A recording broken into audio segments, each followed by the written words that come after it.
ଆଜ୍ଞା ନମସ୍କାର। ହାତୀ ପାଡ଼ିବ ପାଡ଼ିବ ଫୁସ୍। ଗାଁ ଲୋକ ସମସ୍ତେ ଗଦା ହେଇଛନ୍ତି ଯେ ହାତୀ ଭଳି ଜୀବ ଯେତେବେଳେ ପାଡ଼ିବ ନିଶ୍ଚିତ ଭାବରେ ଗୋଟେ ଖଣ୍ଡମଣ୍ଡଳ କମ୍ପିବ, କିନ୍ତୁ ହାତୀ କେତେବେଳେ ପାଡ଼ିଦେଲା ଜଣା ପଡ଼ିଲାନି। ମୁଁ କହିବା ପାଇଁ ଚାହୁଁଛି ଓଡ଼ିଶାରେ ପ୍ରଧାନମନ୍ତ୍ରୀ ନରେନ୍ଦ୍ର ମୋଦି ଯେତେବେଳେ ଓଡ଼ିଶା ଆସିଛନ୍ତି, ଭୁବନେଶ୍ୱରରେ ଟାଇଟ୍ ସିକ୍ୟୁରିଟି, ଲୋକମାନେ ଟ୍ରାଫିକରେ ଘଣ୍ଟା ଘଣ୍ଟା ଧରି ଫସି ରହିଛନ୍ତି। କିଏ ମେଡିକାଲ କେସ୍ ଯାଉଛି କିମ୍ବା କିଏ ବ୍ୟକ୍ତିଗତ କେସ୍ ଯାଉଛି, ସମସ୍ତେ ଟଲରେଟ୍ କରିଛନ୍ତି ଯେ ଯାହା ହଉ ପ୍ରଧାନମନ୍ତ୍ରୀ ନରେନ୍ଦ୍ର ମୋଦି ଆସିଛନ୍ତି, ଓଡ଼ିଶାରେ ନିଶ୍ଚିତ ଭାବରେ କିଛି ବଡ଼ ଘୋଷଣା କରିବେ। କାରଣ ବିଗତ 6 ମାସ ଭିତରେ ଯେଭଳି ଭାବରେ ମୋହନ ସରକାର ଓଡ଼ିଶାରେ ଫେଲ୍ ମାରିଛନ୍ତି, କୌଣସି ଡେଭଲପମେଣ୍ଟ କାର୍ଯ୍ୟ ନାହିଁ। ତେଣୁ ଓଡ଼ିଶାରେ ଯେଉଁଭଳି ଭାବରେ ନେଗେଟିଭିଟି ସୃଷ୍ଟି ହୋଇଛି ମୋହନ ସରକାରଙ୍କ ପ୍ରତି ବା ବିଜେପି ସରକାର ପ୍ରତି, ନିଶ୍ଚିତ ତାକୁ ପ୍ୟାଚ୍ ପକାଇବା ପାଇଁ ନରେନ୍ଦ୍ର ମୋଦି କିଛି ବଡ଼ ଘୋଷଣା କରିପାରନ୍ତି। ତ ଓଡ଼ିଶାବାସୀ ଭାବିଥିଲେ ବୋଧେ ନରେନ୍ଦ୍ର ମୋଦି ଆସିଲେ ଘୋଷଣା କରିବେ ଯେ ଓଡ଼ିଶାର ଯେଉଁ ସ୍ୱତନ୍ତ୍ର ରାଜ୍ୟପାହ୍ୟା ଦାବି କରୁଥିଲା ତାକୁ ହୁଏତ ଘୋଷଣା କରିପାରନ୍ତି, କିମ୍ବା କୋଇଲା ରୟାଲିଟି ସଂଶୋଧନ ପାଇଁ ଓଡ଼ିଶା ଯେଉଁ ଦାବି କରୁଥିଲା ତାକୁ ହୁଏତ ସଂଶୋଧନ କରିପାରନ୍ତି, କିମ୍ବା କୋଷ୍ଟାଲ ହାଇୱେକୁ ନେଇ ଯେଉଁ ଦାବି କରାଯାଉଥିଲା ନରେନ୍ଦ୍ର ମୋଦି ହୁଏତ କହିପାରନ୍ତି ଯେ ତୁରନ୍ତ କୋଷ୍ଟାଲ ହାଇୱେ କାର୍ଯ୍ୟ ଆରମ୍ଭ କରାଯାଉ, କିମ୍ବା ମହାନଦୀ କିମ୍ବା ପୋଲାଭରମ ପ୍ରକଳ୍ପ ଇସ୍ୟୁ ଯେଉଁ ଚାଲିଥିଲା ଛତିଶଗଡ଼ ଆନ୍ଧ୍ର ସହିତ, ହୁଏତ ଯେହେତୁ ଏଇଟା କେନ୍ଦ୍ର ସରକାରଙ୍କ କଣ୍ଟ୍ରୋଲରେ ଆସୁଛି, ସିଏ ହୁଏତ ସେଟାକୁ ସମାଧାନ କରିଦେଇ ପାରନ୍ତି। ଏଇଭଳି କିଛି ଆଶା ଆମେ ଓଡ଼ିଶାବାସୀ ରଖିଥିଲେ, କିନ୍ତୁ ସେମିତି କିଛି ହେଲା ନାହିଁ। ପ୍ରଧାନମନ୍ତ୍ରୀ କହିଲେ ଦିଲ୍ଲୀରେ ଯେଉଁ ଓଡ଼ିଆ ସମ୍ମିଳନୀ ହେଉଥିଲା ସେଠି ଆମର ମୁଖ୍ୟମନ୍ତ୍ରୀ ମୋହନ ମଜି ସାର୍ ଯାଇଥିଲେ ଏବଂ ସେଠି ମସଲା ଚା ପିଇଲେ। ଇଏ ହେଉଛି ସନସନି ଖବର ପ୍ରଧାନମନ୍ତ୍ରୀ ନରେନ୍ଦ୍ର ମୋଦି ଦେବାକୁ ଆସିଥିଲେ ଓଡ଼ିଶାକୁ। ଠିକ୍ ଅଛି, ସେ କଥା ଛାଡ଼ନ୍ତୁ। ଆଉ ଗୋଟେ କଥା ଆମେ ଶୁଣିଥିଲେ ଯେ ପ୍ରଧାନମନ୍ତ୍ରୀ ନରେନ୍ଦ୍ର ମୋଦି ଯେତେବେଳେ ଆସିଛନ୍ତି ଓଡ଼ିଶାକୁ, ମୋହନ ମାଝୀ ସରକାରଙ୍କର 100 ଦିନର ହିସାବ ମାଗିବେ। ତା ସହିତ ଆଗାମୀ ଦିନରେ ବିଜେପି ସରକାର କିପରି ଓଡ଼ିଶାରେ ପଞ୍ଚାୟତ ନିର୍ବାଚନ ଲଢ଼ିବ ଏବଂ ବିଜୟ ହେବ ସେ ବିଷୟରେ ଗୁରୁ ଜ୍ଞାନ ଦେବା ପାଇଁ ଆସିଥିଲେ। ତ ଏ କଥା ତ ତାଙ୍କର ରୁମ୍ ଭିତରେ ରହିଗଲା, ଏ କଥା ତ ବାହାରକୁ ଆସିଲା ନାହିଁ।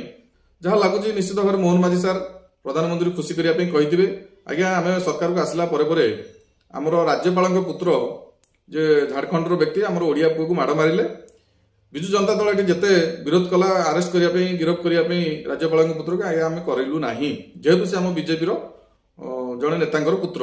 ଓଡ଼ିଆ ପୁଅର ପଛେ ସମ୍ମାନ ଯାଉ, ଓଡ଼ିଆ ପୁଅ ପଛେ ମାଡ଼ ଖାଉ, ଓଡ଼ିଆ ପଛେ ଲଜ୍ଜିତ ହଉ, କିନ୍ତୁ ଆଜ୍ଞା ଆମେ ବିଜେପି ଦଳର ଟେକ ରଖିଛୁ।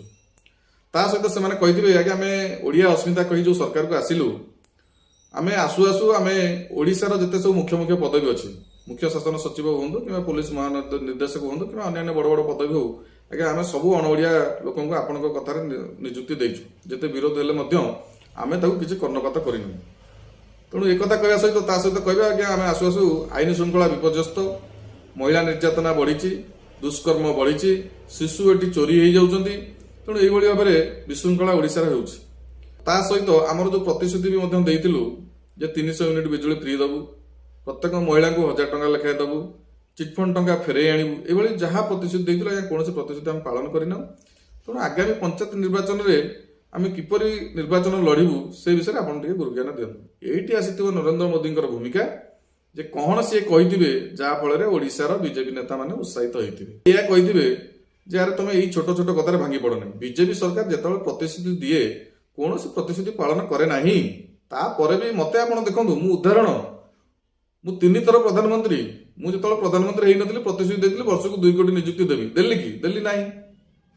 ମୁଁ କହିଥିଲି ପ୍ରତ୍ୟେକ ବ୍ୟକ୍ତିଙ୍କ ଆକାଉଣ୍ଟକୁ 15 ଲକ୍ଷ ଟଙ୍କା ପଠେଇଲି କି? ପଠେଇଲି ନାହିଁ। ମୁଁ କହିଥିଲି ବିଦେଶରୁ କଳାଧନ ସବୁ ନେଇ ଆସିବି, ଆଣିଲି କି? ଆଣିଲି ନାହିଁ। ମୁଁ କହିଥିଲି ଯେ ଦରଦାମ ସବୁ ହ୍ରାସ କରିଦେବି, କଲି କି? ବରଂ ବଢ଼େଇ ଦେଲି। ତାପରେ ବି ମୁଁ 3 ଥର ପ୍ରଧାନମନ୍ତ୍ରୀ। ମତେ ଲୋକ ଏବେ ବି କହୁଛନ୍ତି ବିଶ୍ୱଗୁରୁ, ମତେ ଲୋକ ଏବେ ବି କହୁଛନ୍ତି ଯଶସ୍ୱୀ। ମୁଁ କି ବିଶ୍ୱଗୁରୁ? ମୁଁ ଯେତେବେଳେ ପ୍ରହସନ କରେ, ମୁଁ ଦେଖିଲି ରୁଷିଆ ୟୁକ୍ରେନ ଯୁଦ୍ଧ ଚାଲିଛି ବହୁତ ଦିନ ଧରି ହେଲାଣି, ବୋଧେ ଏହି ସମୟରେ ସରିଯିବ, କାରଣ ସେମାନେ ଟିକେ ସ୍ଲୋ ପଡ଼ିଲେଣି, ସେଥିପାଇଁ ମୁଁ ଟିକେ ଏଣ୍ଟ୍ରି ମାରିଦେଇଥିଲି। ଯେ ଯଦି ବନ୍ଦ ହେଇଯାଇଥାନ୍ତା, ନ୍ୟୁଜ୍ ହେଇଥାନ୍ତା ପ୍ରଧାନମନ୍ତ୍ରୀ ନରେନ୍ଦ୍ର ମୋଦିଙ୍କ ପାଇଁ ରୁଷିଆ ୟୁକ୍ରେନ ବିଶ୍ୱଯୁଦ୍ଧ ବନ୍ଦ ହେଇଗଲା। ପ୍ରକୃତରେ କ'ଣ ମୋ ପାଇଁ ବନ୍ଦ ହେଇଥାନ୍ତା କି? ନା ହେଲା କି? ଆରେ ମୁଁ ଯେତେବେଳେ ନିଜ ଦେଶରେ ମଣିପୁରରେ 2 ବର୍ଷ ହେଲାଣି ହିଂସା ହେଉଛି, ମୁଁ ଯେତେବେଳେ ତାକୁ ଅଟକେଇ ପାରୁନି, ମୁଁ ରୁଷିଆ ୟୁକ୍ରେନର ଯୁଦ୍ଧ କେମିତି ଅଟକେଇବି? କେବଳ ଜଷ୍ଟ ଲୋକଙ୍କୁ ଭୁଆ ବୁଲେଇବା ପାଇଁ। ତେଣୁ ସେ କଥା ଛାଡ଼ନ୍ତୁ। ବର୍ତ୍ତମାନ ଆମର ରାମ ମନ୍ଦିର ବିଜେପି ସରକାର କଲା ବୋଲି ଆଲୋଚନା ହେଉଛି, ନରେନ୍ଦ୍ର ମୋଦି ସରକାର କଲା ରାମ ମନ୍ଦିର, କିନ୍ତୁ ପ୍ରକୃତରେ ଆମେ କଲେ କି? ଏଟା ଗୋଟେ ସୁପ୍ରିମକୋର୍ଟରେ କେସ୍ ପେଣ୍ଡିଂ ଥିଲା, ବିଲେଇ ଭାଗ୍ୟକୁ ଶିକା ଛିଡ଼ିଲା, ତ ଆମେ ଆସିବାକୁ ସୁପ୍ରିମକୋର୍ଟ ନିର୍ଦ୍ଦେଶ ଦେଲା ଯେ ରାମ ମନ୍ଦିର ହବ। ଆରେ ଯଦି ଆମର ରାମ ମନ୍ଦିର କରିବାର କାପାସିଟି ଥାନ୍ତା, ଆମେ କ'ଣ ଗୋହତ୍ୟା ବନ୍ଦ କରିପାରିନଥାନ୍ତେ? ତେଣୁ ପ୍ରହସନର ଆବଶ୍ୟକତା। ଆଉ ଗୋଟେ କଥା ଅଛି, ଯେତେ ମିଛ କହିବ, ଜୋର ଜୋରରେ କହିବ, ବାରମ୍ବାର କହିବ, ଲୋକ ସେଟାକୁ ଗ୍ରହଣ କରିବେ। ଏଟା ହଉଛି ବିଜେପି ଦଳର ଫଣ୍ଡା। ତେଣୁ ତମେ କାହିଁ ଭାଙ୍ଗି ପଡୁଛ? ତୁମେ କୁହ ଓଡ଼ିଶାରେ ବିକାଶ ଚାଲିଛି, ଦ୍ରୁତ ଗତିରେ ବିକାଶ ଚାଲିଛି, 2036 ସୁଦ୍ଧା ଓଡ଼ିଶା ପୁରା 1 ନମ୍ବର ହେଇଥିବ ଭାରତ ବର୍ଷରେ, କହିଚାଲ। ତେଣୁ ଏଇଭଳି ଭାବରେ ଆମେ କଲେ ନିଶ୍ଚିତ ଭାବରେ ଆମେ ପୁଣି ପଞ୍ଚାୟତ ଇଲେକ୍ସନରେ ନିର୍ବାଚନରେ ବିଜୟୀ ହେବା। ନିଶ୍ଚିତ ଭାବରେ ଏଇଭଳି ଗୁରୁଜ୍ଞାନ ପ୍ରଧାନମନ୍ତ୍ରୀ ନରେନ୍ଦ୍ର ମୋଦି ଦେଇକି ଯାଇଥିବେ ଓଡ଼ିଶାର ବିଜେପିର ନେତାମାନଙ୍କୁ ମୁଁ ଭାବୁଛି। କିନ୍ତୁ ଆପଣ ଭାବନ୍ତୁ ନାହିଁ ଯେ ଓଡ଼ିଶାବାସୀ ମଧ୍ୟ ଅନୁଭବ କରିସାରିଲେଣି ଯେ ନବୀନ ସରକାରକୁ ଆମେ ହରାଇ ଯେଉଁ ଭୁଲ କରିଛୁ ଏଇ ଆଗାମୀ ପଞ୍ଚାୟତ ଇଲେକ୍ସନରେ ତାର ଭରଣା କରିବୁ। ତେଣୁ ଆପଣ ଯେତେ ପ୍ରହସନ କଲେ ମଧ୍ୟ ଓଡ଼ିଶାବାସୀ ଆପଣଙ୍କ ପ୍ରହସନରେ ଭାସିଯିବାର ନାହିଁ। ଧନ୍ୟବାଦ।